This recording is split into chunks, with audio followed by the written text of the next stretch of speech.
नमस्कार मंडळी. तर चला मस्त कुठलाही पॉकेटचा मसाला न वापरता घरच्या घरी मस्त हेल्दी आणि टेस्टी असं स्वीटकॉर्न सूप बनवूया. तर एक स्वीटकॉर्नचे दाणे काढून घेतले मी. त्यानंतर दाणे 5 मिनटं उकडून घेतले.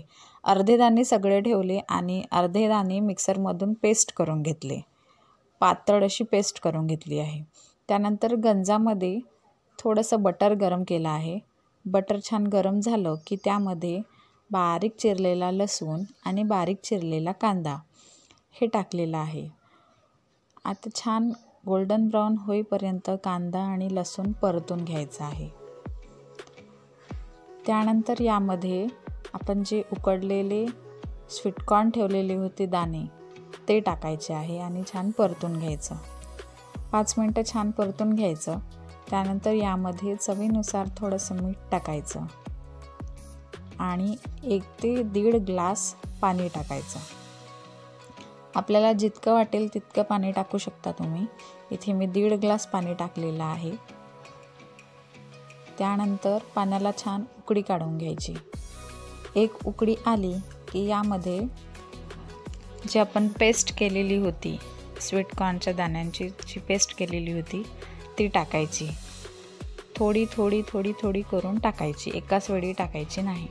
थोडी थोडी करून टाकायची आणि मध्ये मध्ये ढवळत राहायचं. त्यानंतर एक उकळी काढून घ्यायची. छान उकळी आली की त्यानंतर यामध्ये 2 चमचे कॉर्नफ्लॉवरचं पीठ घ्यायचं आहे. त्याची छान पातळ अशी पेस्ट बनवायची आहे, गुठळ्या ठेवायच्या नाही. तर पातळ अशी पेस्ट करून घ्यायची आणि ती थोडी थोडी करून सूपमध्ये टाकायची, जेणेकरून आपल्या सूपला दाटपणा येईल.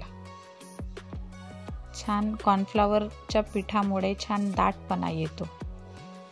तर थोडं करून कॉर्नफ्लॉवरचं पेस्ट टाकायची कॉर्नफ्लॉवरच्या पिठाची आणि मधात ढवळत राहायचं, जेणेकरून गुठळ्या वगैरे होणार नाही.